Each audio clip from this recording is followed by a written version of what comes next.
Hi friends, ఈరోజు మీ ముందుకి bread ఆమ్లెట్తో వచ్చేసానండి. ఇది చిన్నపిల్లలకి ఎంతో ఇష్టమైనది. అలాగే మనం పెద్దవాళ్ళని చేసుకోవడం కూడా చాలా ఈజీగా చేసేయచ్చు.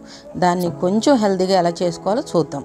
ముందు ఒక గిన్నె తీసుకొని 2 కోడిగుడ్లు శుభ్రంగా కడిగి వాటిని బ్రేక్ చేసి గిన్నెలోకి వేసేసుకుందాం. వేసుకున్న తర్వాత కొంచెం బీటర్తో మంచిగా కలిసేటట్టు బ్రీట్ చేసుకుందాం. మరీ నొరగొచ్చేటేం కాదులేండి, 1 నిమిషం బ్రీట్ చేస్తే చాలు.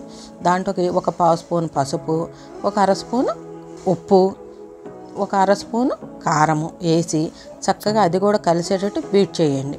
అది కలిసిన తర్వాత చిన్న క్యారెట్ తీసుకొని సన్నటి ముక్కలుగా కట్ చేసి వేయండి. అలా వేయటం వల్ల ఏమవుతుందంటే చక్కగా ఉడుకుతాయి అన్నమాట. అలాగే కొన్ని ఉల్లికాడలు వేసుకోండి. ఇది మటుకు మీ ఇష్టం. కొంచెం చిన్న ఉల్లిపాయ తీసుకొని సన్నగా తరిగి అది కూడా వేయండి. 2 పచ్చిమిర్చి. పిల్లలు ఉన్న వాళ్ళు అయితే ఆ పిల్లలు పంటి కింద పడితే ఏడుస్తారనుకుంటా అది మటుకు వేయబాకండి. అలాగే సన్నగా తరిగిన 1 టమాటో గింజలు తీసేసి సన్నగా తరిగి వేసుకోండి. కొద్దిగా కొత్తిమీర, కరివేపాకు కూడా సన్నగా తరిగి వేయండి. ఇవన్నీ బాగా కలిసేటట్టు ఒకసారి కలపండి. ఇవి విడివిడిగా ఇస్తే తినరు కదా, ఇలా అయితే చక్కగా తింటారు. ఇప్పుడు పెనం పెట్టుకొని పెనం కొంచెం హీట్ ఎక్కిన తర్వాత కొద్దిగా 1 స్పూన్ నెయ్యి వేయండి. నెయ్యి వేస్తే మనకి బ్రెడ్ క్రిస్పీగా వస్తుంది. అదే బటర్ వేసుకుంటే దాంట్లో నీరు ఉండటం వల్ల అంత క్రిస్పీనెస్ అనిపించదు అనమాట. బ్రెడ్ని 2 వైపులా తిప్పుకుంటూ చక్కగా గోల్డ్ కలర్ వచ్చేటట్టు కాల్చుకోండి. అలాగే మీకు ఎన్ని కావాలో అన్ని చక్కగా ఇదే విధంగా కాల్చుకోండి. అవి కాల్చిన తర్వాత ఇప్పుడు మనం ముందుగానే తయారు చేసుకున్న ఆ గుడ్డు మిశ్రమాన్ని కూడా ఆ పెనం మీద చక్కగా పరుచుకుందాము. కూరగాయ ముక్కలు ఉండటం వల్ల అలా గరిటెతో నిమురుతూ ముందుకి పరవండి. పరుచుకున్నప్పుడు 1 నిమిషం టైం పడుతుంది. అప్పుడు కొద్దిగా కింద ఆ నీరు అనేది కూడా పీల్చుకుంటుంది.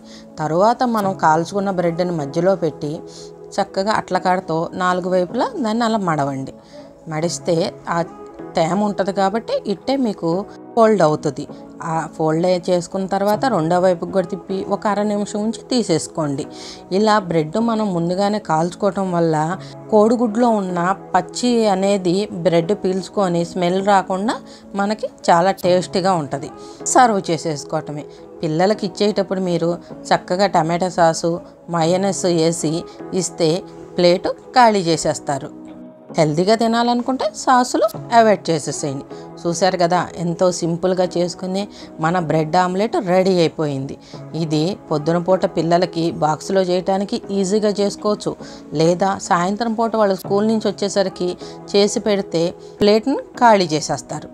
ట్రై చేసి మీకు ఎలా వచ్చిందో కామెంట్ చేయటం మర్చిపోబాకండి. వీడియో మీకు నచ్చినట్టయితే లైక్ చేయండి, మీ ఫ్రెండ్స్ అండ్ ఫ్యామిలీకి షేర్ చేయండి. మరిన్ని వీడియోల కోసం మన ఛానల్ని సబ్స్క్రైబ్ చేయండి. భారతీయ హోమ్ చెఫ్ ఛానల్ని సపోర్ట్ చేయండి.